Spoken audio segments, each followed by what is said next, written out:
हिमालयाच्या कुशीत एक सुंदर कथा जन्माला आली.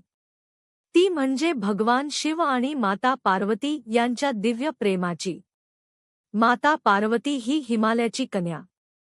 लहानपणापासूनच तिने भगवान शिवांना आपल्या पती म्हणून मानलं होतं. पण भगवान शिव होते ध्यानात मग्न, जगापासून दूर, वैराग्य जीवन जगणारे. तरीही पार्वतीने हार मानली नाही. तिने कठोर तपस्या सुरू केली. वर्षानुवर्षे उपवास, ध्यान आणि भक्ती करून तिने आपल्या प्रेमाची खरी परीक्षा दिली. तिच्या या अखंड भक्तीने भगवान शिव प्रसन्न झाले आणि त्यांनी पार्वतीचा स्वीकार केला. शिव आणि पार्वती यांचं मिलन म्हणजे प्रेम, विश्वास आणि समर्पण याचं सर्वोच्च उदाहरण आहे. कैलासावर त्यांचा दिव्य संसार सुरू झाला, जिथे प्रेम, शांतता आणि आनंद सदैव वास करतो.